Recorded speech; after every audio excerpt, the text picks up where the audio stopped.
मैं चाहता हूं कि आप मेरे साथ प्रेरितों के काम अध्याय 17 को निकालिए। प्रेरितों के काम का 17वां अध्याय 17, और हम परमेश्वर के वचन से सिर्फ एक ही आयत को पढ़ेंगे। प्रेरित पौलुस यूनान के शहर एथने में है यहाँ पर, और वह कुछ विद्वानों और पंडितों के साथ बात कर रहा है। वह कह रहा है, इसलिए परमेश्वर अज्ञानता के समूह में अनाकारी करके अब हर जगह सब मनुष्यों को मन फिराने की आज्ञा देता है, क्योंकि उसने एक दिन ठहराया है जिसमें वह उस मनुष्य के द्वारा धर्म से जगत का न्याय करेगा जिसे उसने ठहराया है, और उसे मरे हुओं में से जिलाकर ये बात सब पर प्रमाणित कर दी है।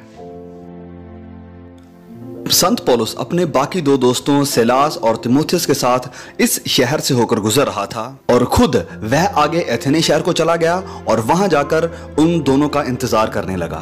तो जब वह वहां इंतजार कर रहा था तो वह वहां उस शहर में घूमने लगा, और उसका मन जल गया, क्योंकि वहां घूमते हुए उसने बहुत कुछ वहां देखा और सुना। अगर आप देखें तो मेडिटेरियन के लोगों के पास उस वक्त एक बहुत बड़ी पहेली थी जिसका हल निकालने की वह सब कोशिश कर रहे थे। और मुझे याद है कि मैंने एक परिवार के बारे में सुना था। उनके पास भी एक बहुत बड़ी पहेली थी। एक तस्वीर थी, उसके ऊपर घोड़े, गायें और ऐसे बहुत से जानवर थे, और मैंने सुना कि बच्चों ने 1 घंटे से भी कम वक्त में इस पजल को सॉल्व कर लिया, जबकि ये खानदान सोचता था कि इस पेचीदा पजल को सॉल्व करने में कम से कम भी 1 महीना तो लगेगा। लेकिन बच्चों ने उस तस्वीर के पीछे एक आदमी की तस्वीर देखी, और जब उस तस्वीर को उन्होंने सॉल्व कर लिया तो ये पजल अपने आप सॉल्व हो गई। और बिल्कुल इसी तरह उस वक्त की दुनिया भी थी, और आज भी ऐसे ही है। शाही इलाकों में रहने वाले उस दौर के लोग 2000 साल पहले जिंदगी के मामले यानी मैटर को सॉल्व करने की कोशिश कर रहे थे। इसी तरह हम भी इंग्लैंड और ब्रिटानिया में करने की कोशिश कर रहे हैं, और आप भी जो अफ्रीका में रहते हैं अब जिंदगी के मकसद और मतलब की तलाश में हैं। आप इस बात को जानने की कोशिश कर रहे हैं कि आप क्यों पैदा हुए हैं, आप कहां से आए हैं, आप कहां जा रहे हैं, आप कितने साल जिंदा रहेंगे, आप कल क्या खाएंगे, आप कल क्या पहनेंगे, आप अपने बच्चों के लिए क्या करेंगे। रोमी साम्राज्य में उस समय रोम शहर के आसपास तकरीबन 3 तरह के लोग थे। पहला रोमी लोग, उन्होंने पूरी दुनिया पर राज्य किया, पूरी दुनिया पर उन्होंने अपना हुक्म चलाया। और फिर दूसरा यूनानी, वैसे में बहुत ही समझदार बुद्धिमान लोग थे। उन्होंने पूरी दुनिया को बताया कि सोचना कैसे और क्या है। उनकी भाषा बेमिसाल थी। उस जमाने के ज्यादातर पढ़े लिखे विद्वान लोग इफिसियो, सिकंदरिया, एथेने और अफ्रीका के कुछ बहुत ही बड़े शहरों में रहते थे। और फिर इसके अलावा वहां पर बहुत से धर्मी ग्रुप भी थे, और जिनको देखकर लगता था कि हर एक का अपने खुदा के प्रति एक अलग ही मतलब है। देखिए, इंसान एक आराधना करने वाला प्राणी है, और इसको इबादत या आराधना करनी ही है। अगर आप लंदन, न्यूयॉर्क या किसी ऐसे बड़े शहर से होकर गुजरते हैं तो आप कुछ मूर्तियों को देखेंगे जिनकी लोग इबादत करते हैं। वो चाहे सलीब हो, या यीशु की मूर्ति हो, या फिर टेलीविजन ही क्यों ना हो, चाहे कुछ भी हो, हमारे पास मूर्तियां हैं। हर वह चीज जो आपके और खुदा के दरमियान आती है और खुदा की जगह ले लेती है, वह असल में मूर्ति ही है। हमारी सारी तकनीकों के बावजूद, हमारे बनाए हुए हाथों के खुदाओं के बावजूद भी शैतान अभी भी है और अपना काम कर रहा है। इंसान का दिल तब्दील नहीं होता। इंसान गुनहगार है, और उसने खुदा के नियमों को तोड़ा है। उसने खुदा के खिलाफ पाप किया है और गुनाह की छाया में परछाई में बैठा है, मौत की सजा के लिए। तो पौलुस ने उन विद्वानों को वहां बैठे देखा और उनके साथ बहस शुरू की। मसीह यीशु के जी उठने का प्रमाण देते हुए उनके साथ बातचीत की, और ये उनके लिए नया था, क्योंकि उन्होंने इस खुदा के बारे में नहीं सुना था। तो सुन के उन्होंने कहा कि ये बकवादी क्या कहना चाहता है। बकवादी का मतलब है वो शख्स जो इधर उधर की बातें इकट्ठी करके कोई नई बात पेश करता है। ये यूनानियों के लिए एक नई बात थी, क्योंकि वह हर वक्त नई बातों को ढूंढते रहते थे। तो वह उसे अरियुपगुस पर ले आए। तो यूनानी हमेशा मायनों पर गौर करते थे। वह जानना चाहते थे कि जिंदगी का मतलब क्या है। पौलुस के सामने एक बड़ी विशाल इमारत थी जिसे पार्थेनॉन कहते हैं, और इस इमारत के बीचों बीच अथेनिया का एक मुजस्समा था, अथेने के लोगों की देवी। तो वहां उस शहर में घूमते हुए पौलुस को एक वेदी मिल गई, और उस वेदी पर कोई ईश्वर नहीं था, कोई मूर्ति नहीं थी, इसलिए उसके ऊपर लिखा हुआ था कि अनजाने ईश्वर के लिए। तो पौलुस ने कहा कि मैं आपके साथ उसी खुदा के बारे में बात करना चाहता हूं। आज अगर आप लोगों को देखते हैं तो लोग पहेली के टुकड़ों को जोड़ने की कोशिश कर रहे हैं। न्यू जिना जी के मुताबिक जिंदगी का मतलब बस मौत है। विक्टर फ्रैंकलिन ने लिखा कि बिना मकसद की जिंदगी इंसान के लिए सबसे बड़ी बीमारी है। अथेने में रहने वाले ज्यादातर लोग धार्मिक थे। अब हो सकता है आप जो अफ्रीका में रहते हैं आप भी बड़े धार्मिक हों। बर्तानिया के बड़े हिस्सों में रहने वाले ज्यादातर लोग भी शायद धार्मिक हों। शायद आप सब भी धार्मिक हो। यहां पर कितने लोग हैं जो कभी कभार चर्च में जाते हैं? आपने बपतिस्मा भी लिया है, पर आप खाली हैं। और आज रात आपके दिलों में प्रभु यीशु मसीह की कोई उपस्थिति नहीं है। आप बहुत धार्मिक हो सकते हैं लेकिन स्वर्ग के रास्ते पर नहीं है। आप बहुत धार्मिक हो सकते हैं लेकिन आपके गुनाह अभी तक माफ नहीं हुए हैं। ज्यादातर लोग प्रभु यीशु मसीह की सेवकाई के दौरान जो उसके आसपास थे वह सब मजहबी लोग थे, धार्मिक लोग थे। अथेने वालों का रिलीजन या मजहब जिस्मानी तौर पर बहुत मजबूत बनाता था, जबरदस्त ताकत बख्शता था, लेकिन अंदर से रूह बिल्कुल खाली रहती थी। ऐसे लंदन आपको जिस्मानी तौर पर मजबूत बना सकता है। मैंने लोगों को पार्कों में दौड़ते हुए और अलग तरीकों से अपने आप को फिट रखते हुए देखा है। और मैंने इंग्लैंड में कई महान यूनिवर्सिटीज देखी हैं, इसी महान देश में जो हमें इज्जत सम्मान देती हैं, लेकिन अंदर आत्मा खाली है। मैंने अपने देश, इस देश और कई देशों के प्रोफेसर के साथ बात की है। ज्ञान बहुत है लेकिन उनकी रूहें खाली हैं। वह उस चीज की तलाश में है जिसे वह नहीं जानते हैं। बाइबल बताती है कि आप एक जिस्म है, लेकिन आपके जिस्म के अंदर आपकी जान है, आपकी आत्मा है। और इस तरह आप खुदा के स्वरूप पर बनाए गए ताकि आप उसके साथ मिलाप रख सकें। अब बाइबल इस आयत में बताती है कि एपिकूरी वहां पर थे। वह बहुत से लोगों में दिलचस्पी नहीं रखते थे। वह सोचते थे कि खुशी और मनोरंजन ही जिंदगी का असल मकसद है, जिसे इस तरह से बयान किया जाता था कि दुख के ना होने से खुशी बढ़ जाती है। वह ऐश प्रस्ती वाली सोच रखते थे। और हम में से कितने ऐसे लोग हैं जिन्होंने इस ऐश प्रस्ती और मनोरंजन के जीवन को अपना लिया है, लेकिन अनंत के जीवन की हमारे पास कोई उम्मीद नहीं है। वह जिंदगी के आत्मिक पहलुओं को जरूरी नहीं समझते थे। फिर कुछ लोग वहां पर ऐसे थे जो सच की तलाश में थे। वह तर्क और विचार के साथ सच्चाई को जानना चाहते थे। और आप में से बहुत लोग ऐसे ही हैं। आज रात आप यहाँ पर आए, आप कहीं से भी आए हैं, मेरी बात को थोड़ा ध्यान से सुनिए। आप सच्चाई को जानना चाहते हैं। बाइबल बताती है कि आप सच्चाई को जानोगे और सच्चाई तुम्हें आजाद करेगी। आप आजादी चाहते हैं, लेकिन ये सुनिए, प्रभु यीशु मसीह को जाने बिना आप मुकम्मल आजादी नहीं पा सकते हैं। उसने कहा कि वही आपको आजादी दे सकता है। आप में से बहुत यही चाहते हैं कि आपको किसी बुरी आदत से छुटकारा मिले। आप किसी ऐसी चीज से छुटकारा चाहते हैं जो आपकी जिंदगी में आई और उसकी वजह से आप खुश नहीं हैं। आप किसी खतरनाक आदत से छुटकारा चाहते हैं। आप किसी ऐसी कड़वाहट से छुटकारा चाहते हैं जो आपके पति या पत्नी या माँ बाप के प्रति है। आप इन सब चीजों से रिहाई चाहते हैं। आप चाहते हैं कि कोई आपकी जिंदगी में आए और आपकी मदद करे, तो वो मददगार सिर्फ प्रभु यीशु है। वो यहाँ मौजूद है और आपकी मदद करने के लिए तैयार है। जब संत पौलुस उनसे मिलता है तो वह उसे बुलाते हैं और चाहते हैं कि वह उनके साथ बातचीत करे। और पौलुस उनसे क्या कहता है? सबसे पहले वह एक सच्चे खुदा की बात करता है। वह कहता है कि मैंने सारी मूर्तियों को देखा है और मैंने उस मूर्ति को भी देखा है जो कहती है अनजाने ईश्वर के लिए। उसी के बारे में मुझे बताना है। मैं आपको उस अनजान ईश्वर के बारे में बताना चाहता हूं। वह सृजनहार है, वह पवित्र है, वह ना बदलने वाला, एक प्यार करने वाला खुदा है। वो आपसे प्यार करता है। आप सब आज रात यहां पर मौजूद हैं। आप मानते हैं कि खुदा है, लेकिन आप उससे अनजान हैं।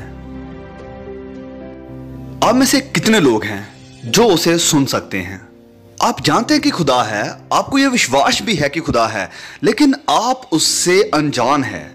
फिर पौलुस कहता है कि उसने सारी जातियों को एक करके बनाया है। अथेने में रहने वाले लोग अपने आप के ऊपर घमंड करते थे और दूसरों से अपने आप को ज्यादा ऊंचा समझते थे। खुदा कहता कि हम सबका खून एक ही है, आपके स्किन का रंग चाहे कोई भी हो। मैं आपको एक कहानी बताता हूं। कुछ हफ्ते पहले की बात है कि चीन में एक व्यक्ति था जो सड़क के किनारे बैठा हुआ था और 3 स्कूल टीचर पहाड़ों के ऊपर अपनी छुट्टियां गुजारने के लिए जा रही थी। खुदा ने उनमें से एक टीचर के साथ वचन किया और उसे कहा कि आपको उस इंसान के साथ वचन शेयर करना चाहिए क्योंकि उसे मसीह की जरूरत है। लेकिन उसने ऐसा नहीं किया, वरन जापान से आई हुई अपनी दोस्तों के साथ ऊपर चली गई। और जब अगले दिन वह पहाड़ों से नीचे आई तो वह आदमी वहीं पर था। और इस बार वह रुकी उसके पास गई और उसे प्रभु यीशु मसीह के बारे में बताया। चीनी आदमी ने उससे कहा कि मैं अक्सर उससे दुआ करता हूं, वरन हर रोज मैं दुआ करता हूं, लेकिन मुझे उसका नाम नहीं पता। आपने देखा कि खुदा पहले से ही अपने आप को उसके ऊपर जाहिर कर चुका था, लेकिन वह उसका नाम नहीं जानता था। और फिर पौलुस आगे कहते हैं कि खुदा हर जगह सब मनुष्यों को मन फिराने की आज्ञा देते हैं। क्या आपने ध्यान किया कि खुदा ने आज्ञा दी है, हर जगह मन फिराने की आज्ञा दी है। इसका मतलब है अमेरिका में, बर्तानिया में, लातीनी अमेरिका में, एशिया में और सारे अफ्रीका में, और आपको भी मन फिराने की खुदा आज्ञा देता है। क्या आपने पश्चाताप किया?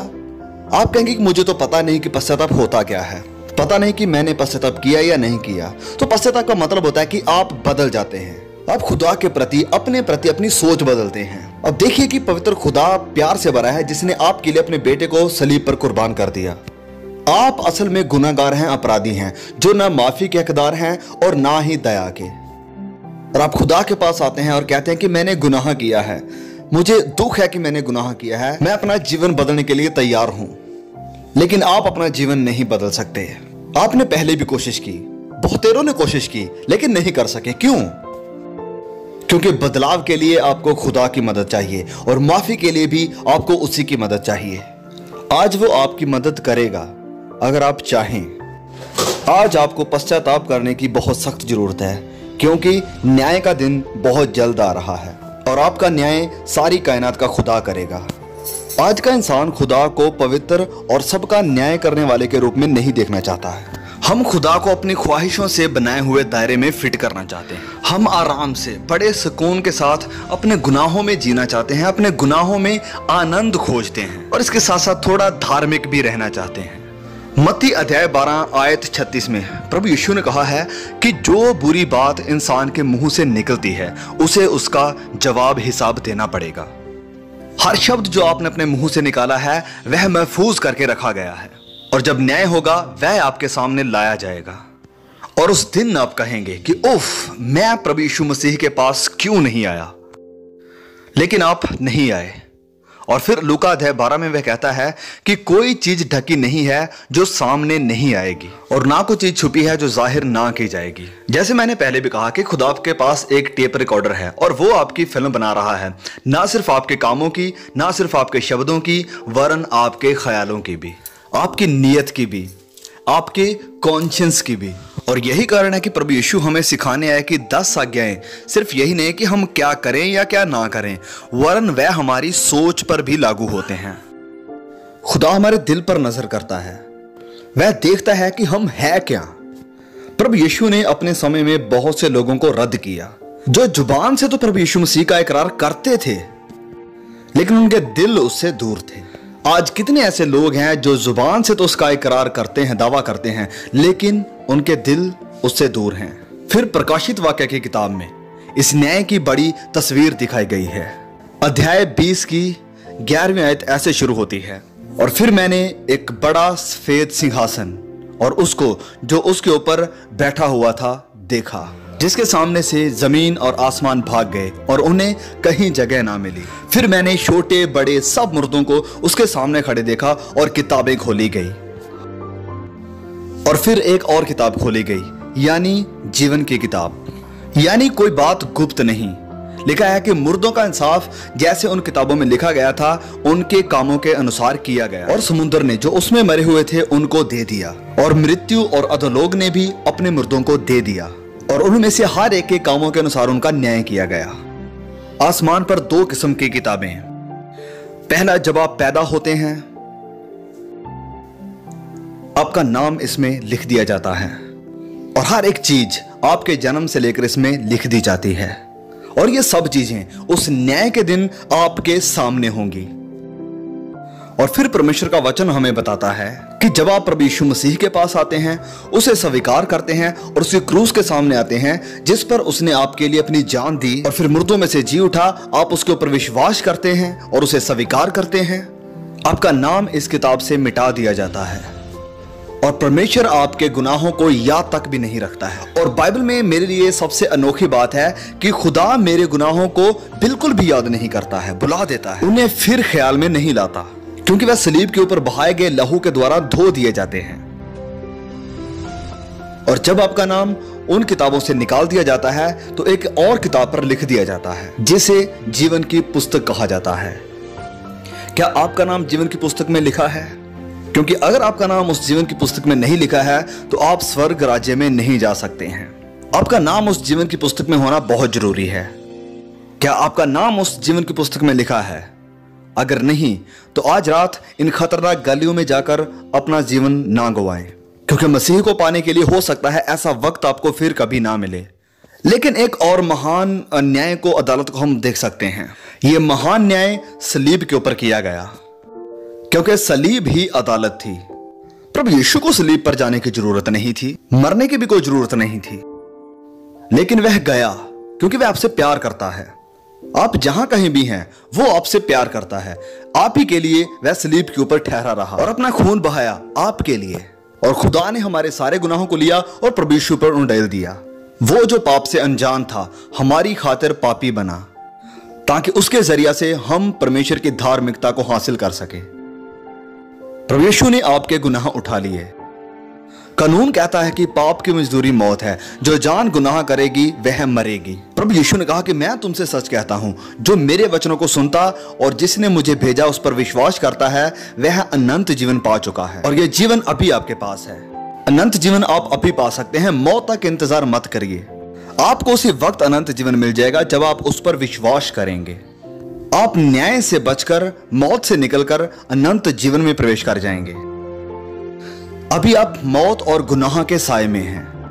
आज रात ही आप जिंदगी पा सकते हैं। यशायाह अध्याय 38 में यूं लिखा है कि देख, तूने मेरे पापों को अपनी पीठ के पीछे फेंक दिया है। शुक्र है हमारे गुनाह उसकी पीठ पर लादे गए। और यिर्मयाह अध्याय 31 में लिखा है कि मैं तुम्हारे पापों को फिर स्मरण ना करूंगा। आपकी फिल्म मिटा दी गई है, कोई भी उसे वापस नहीं ला सकता है। और यह सब कुछ मसीह के द्वारा सलीब के ऊपर हुआ। और यही कारण है कि कलीसियाओं में और मसीह घरों में सलीबें दिखाई देती हैं। फिर प्रेरित पौलुस ना सिर्फ उनसे ये बातें करता है, वरन मसीह के जी उठने की बातें भी करता है। यह उसकी जरूरी बात थी। ना सिर्फ उसने लोगों के लिए अपनी जान दी, वरन तीसरे दिन मुर्दों में से जिंदा भी हो गया। और जो नई पीढ़ी चाहती है, जैसे कि अथेने के लोग भी चाहते थे, और वो थी कल के लिए आशा। प्रभु यीशु हमें कल के लिए आशा देते हैं। एक शानदार कल आने वाला है उनके लिए जो उसके ऊपर विश्वास करते हैं। शायद आप एक बुरी मौत मरे, आपको बहुत सारे कष्ट आए, बहुत सारी तकलीफें आए, हालात बहुत मुश्किल हो जाएं, लेकिन इस जिंदगी के बाद आपके पास एक उम्मीद है जब आप प्रभु यीशु मसीह के पास आते हैं। ऐसा जरूर होगा जब आप अनंत काल के लिए उसके साथ होंगे, मसीह के जी उठने के वसीले से। और फिर जब यूनानियों ने, अथेने के लोगों ने गुनाह के बारे में सुना, तौबा के बारे में सुना, मुर्दों में से जी उठने के बारे में सुना, तो वह इसे सहन न कर पाए और फिर उन्होंने उस मीटिंग को रद्द कर दिया। उनके लिए यह बड़ी ही बेवकूफी और मजाक वाली बात थी। वहां पर 3 तरह के लोग थे और आज रात यहां पर भी 3 तरह के लोग हैं। और आप में भी जो इस वीडियो को देख रहे हैं, कुछ लोग हंसी और मजाक उड़ाते हैं, कहते हैं कि यह सब कैसे हो सकता है, 2000 साल पहले मसीही की मौत मुझ पर आज कैसे असर करेगी। वो जिन्होंने ठट्ठा उड़ाया, उनका असल में मसला क्या था? कुछ लोगों को घमंड था, कुछ लोगों को डर था कि शायद उन्हें वो छोड़ना पड़े जिसे वह बहुत प्यार करते हैं। ये खौफ कि लोग क्या सोचेंगे। हम पर लोगों का दबाव भी होता है। यह बात बहुत से लोगों को मसीह के पास आने से रोकती है। कौन सी मूर्ति ने आज आपको मसीह से दूर कर दिया है? कुछ लोगों ने कहा कि हम इसके बारे में सोचेंगे और फिर कभी आपके साथ बात करेंगे। उन्होंने कहा कि यह बात हम तुझसे फिर कभी सुनेंगे, लेकिन नहीं, यह अच्छा रवैया नहीं है। बाइबल कहती है कि आज ही स्वीकार करने का दिन है, आज ही उद्धार का दिन है। देर करना खतरनाक है, क्योंकि हो सकता है कि आपके लिए फिर कभी वचन ना सुनाया जाए,